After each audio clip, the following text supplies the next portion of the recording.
Do you know how Google works? Do you even know who Google is? No, but I can tell you that. In 1996, there were two students at Stanford University, Larry Page and Sergey Brin. They were both really smart, like really smart. They could have gotten jobs at any company they wanted after graduation. So why did they decide to build the biggest brain of the internet? Because they saw something no one else saw. While other people were trying to make money by selling things on the internet, these two were more interested in making it easier for people to find things on the internet.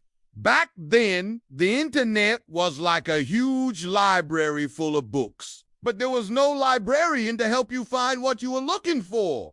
There were search engines, but they were all terrible. No one could figure out why they were getting certain results or why other results weren't showing up. It was a frustrating experience. And that's when Larry and Sergey had an idea. What if they could create a search engine that could organize the entire internet? An engine that would rank websites based on how relevant they were to a certain topic. An engine that would help people find exactly what they were looking for. They called their project Google. Larry and Sergey worked on Google as a side project while they finished their degrees. They knew that they needed to do something big to stand out from all the other companies trying to do the same thing. They needed a unique way to organize all the information on the internet, and that's when they came up with the idea of PageRank. PageRank was a way to organize the internet based on how important a website was. The more important a website was, the higher it would rank in the search results. This way, people could easily find the most relevant and up-to-date information on any topic.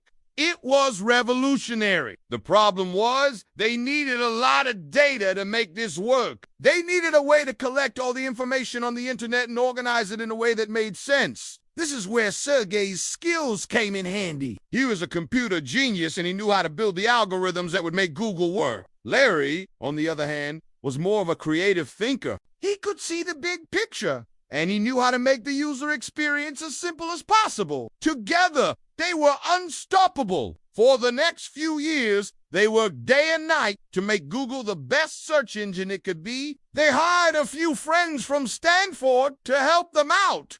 And soon they had a small team of 5 working on Google. They didn't have much money, but they did have something else. Passion. They were all passionate about what they were doing, and that kept them going even when things got tough. In 1998, Larry and Sergey decided to take their company public. They sold 20% of Google to investors and raised $100 million.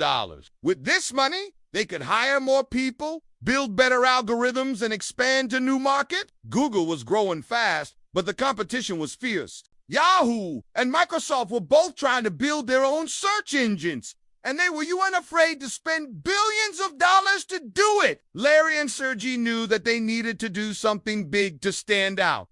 This is where Larry's skills came in handy. He had a knack for marketing, and he knew how to make Google stand out from the crowd. He launched a new ad campaign that read, "Do want they be evil," and it was an instant hit.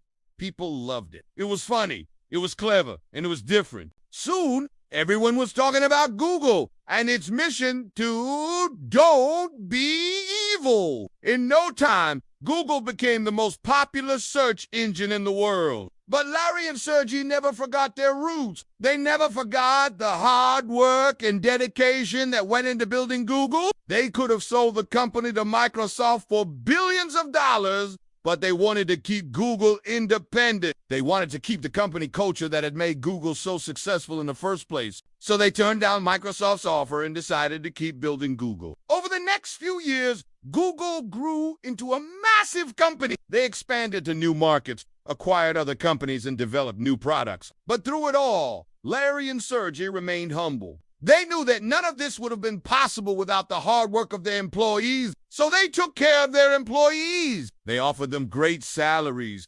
amazing benefits, and unlimited vacation time. They also gave their employees a say in how the company was run. Every employee was encouraged to speak up and share their ideas. This created a company culture that was unlike any other. It was a culture of innovation, collaboration, and fun. Today, Google is one of the most valuable companies in the world. They have over 100,000 employees and they generate billions of dollars in revenue each year. But despite all this success, Google hasn't forgotten its roots. They still believe in their mission to do you and be evil, and they still take care of their employees. So how does Google work today? Well, it's not exactly a secret, but it is pretty complicated. Basically, Google uses a combination of algorithms and machine learning to rank websites and show you the most relevant results. Their algorithms are constantly being updated and improved, and they take into account hundreds of factors when ranking websites. One of the most important factors is relevance. Google wants to show you websites that are relevant to your search query. That means that if you search for best pizza in New York, Google will try to show you websites that are specifically about pizza in New York.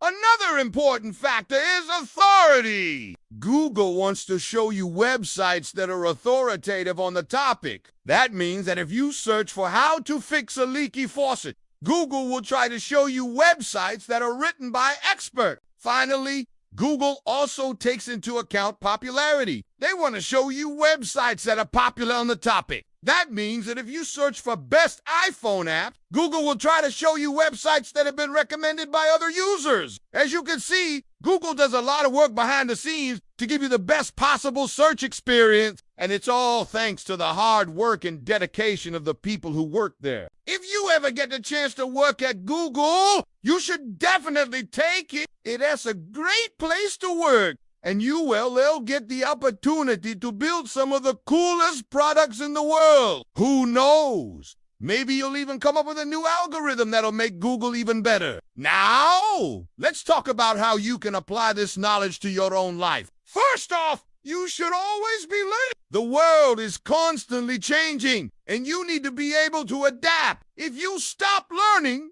you'll fall behind. Secondly, you should always be thinking about how you can make things better. Don't just do things for the sake of doing them. Always ask yourself if there's a better way to do things. Finally, you should always be taking care of others. This includes taking care of your family and friends, but it also includes taking care of your customers and clients. If you take care of others, they'll take care of you. So there you have it. The story of Google and how two students built the internet's brain. It's a story of hard work, dedication, and innovation. It's a story that shows that anything is possible if you set your mind to it. So never give up on your dreams, no matter how big they are. And always remember to take care of others. They'll appreciate it, I promise. Thanks for watching, and see you in the next video.